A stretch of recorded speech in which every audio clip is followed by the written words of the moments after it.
go ahead and start. So let me share my screen and they can jump in when they're ready. All right. Oh, I just saw Oliver's here. Oliver. Oliver. All right. Now, when we're doing rational expressions with unknowns, they get a little bit tricky. Notice here, our denominators are the same, so we're okay. But what you have to remember is this negative sign applies to everything on the top here.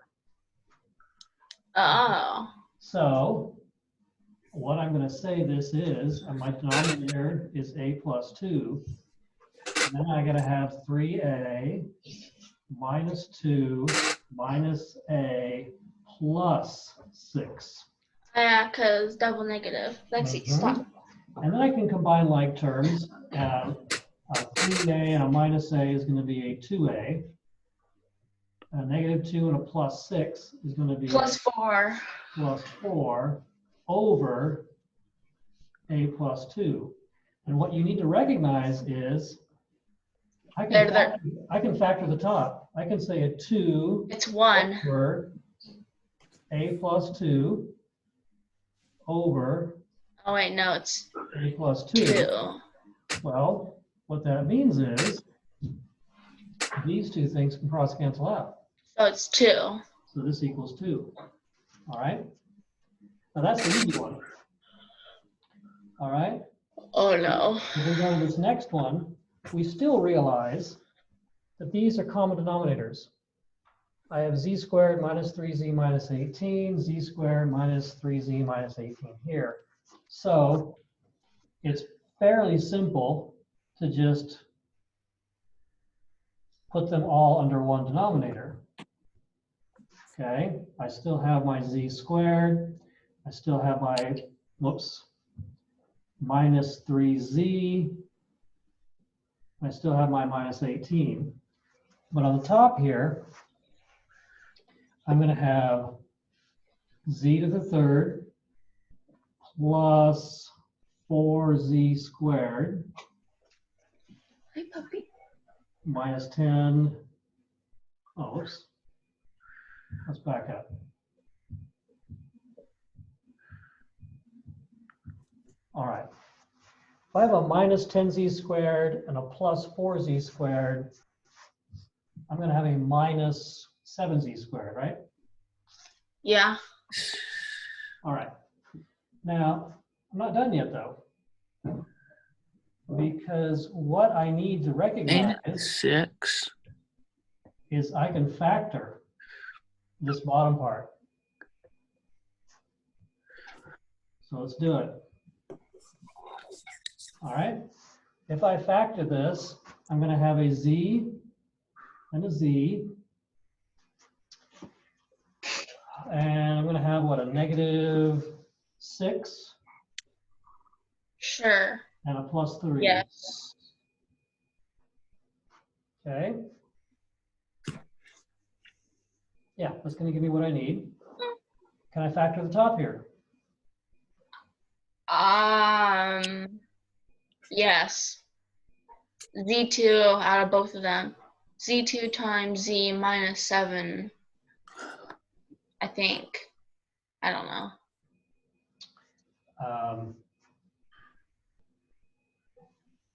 Yeah, you can factor out Z squared out of both of those on the top. I'm wondering whether I made a mistake here. Oh yeah, that should be a 6. If I'm doing a negative 10 and a plus 4, it shouldn't be 7. It should be 6. This should be 6.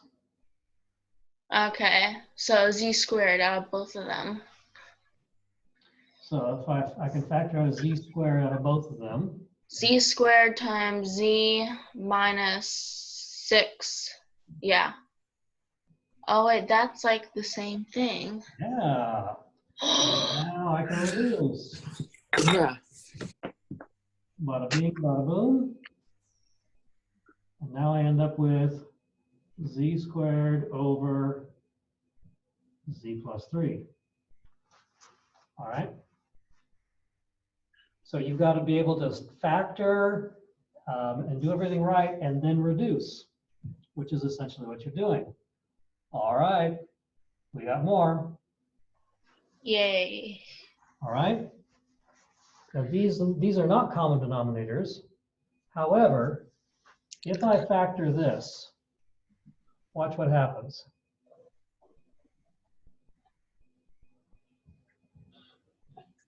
X I'm minus. going to have a minus 5 and a plus 4. Yeah. Right? Now notice. Oh, so that canceled. Actually, I'm wrong. Yes. Okay? Wait. Mm-hmm. It should be a plus 5 and a minus 4. Minus 4. All right? Yeah. And so here we have something matching. So I cancel that. So what I can do to find a common denominator is I have to multiply both top and bottom times x plus 5 over x plus 5 so that I can have a common denominator. Oh, okay. You follow Yeah. Yes. that? Because if I multiply these two denominators together, I get this, correct? Yeah. Mm-hmm. All right. Actually, you get that, but yeah. Okay, so if I have this denominator, x plus 5 times x minus 4, let's figure out what I'm going to have on the top. Well, I'm going to have x plus 5 times x plus 3.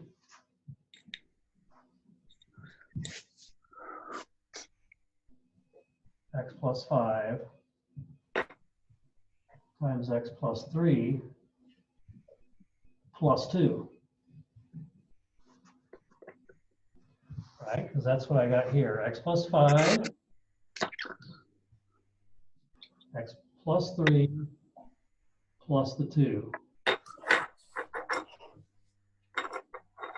All right.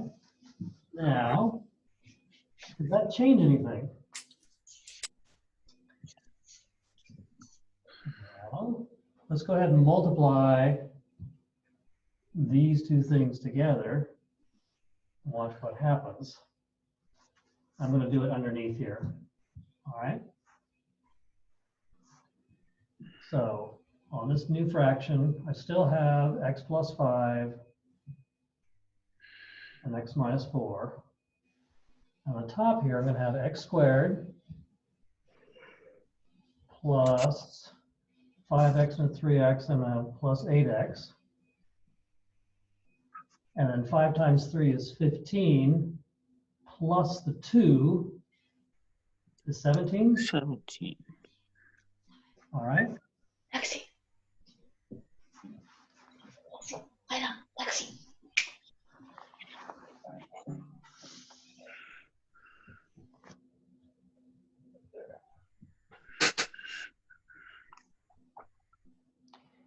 And that's all I can do.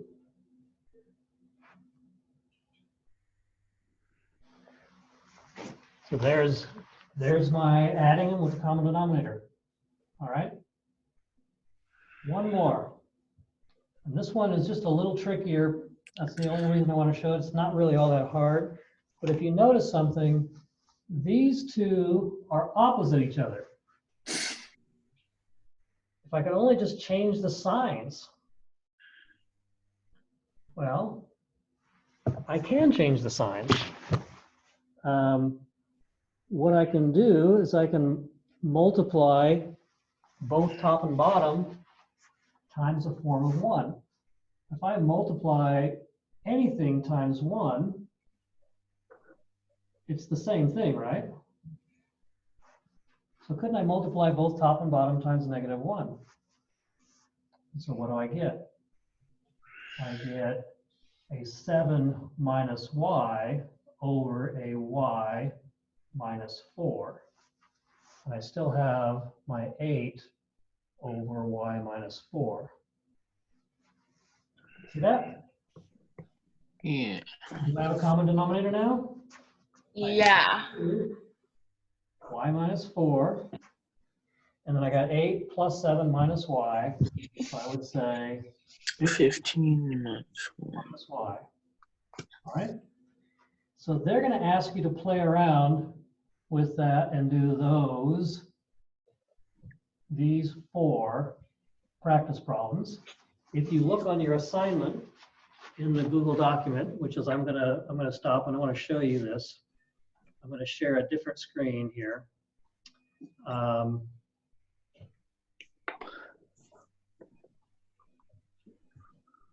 Yeah, I'll share this screen here for you. But let's go to Algebra 1. You guys can see that okay? Yeah. You look at the assignment that I gave you for Algebra 1, you'll see that I already have the practice set lined up for you to write the answers down. Yeah.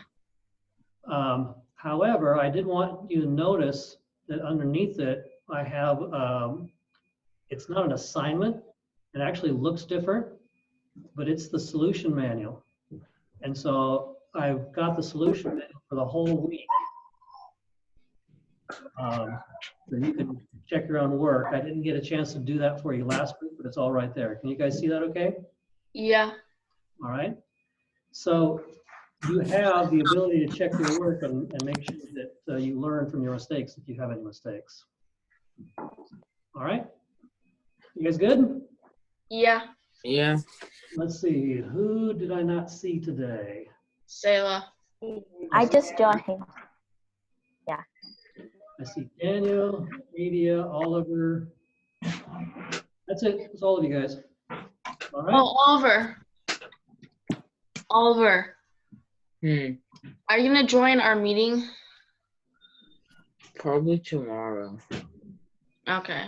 So you guys setting up a Zoom meeting to do your math together? Yeah. Yeah. Good idea. I encourage you to do that. I think that make life a little more interesting for you too. All right, I'm going to stop.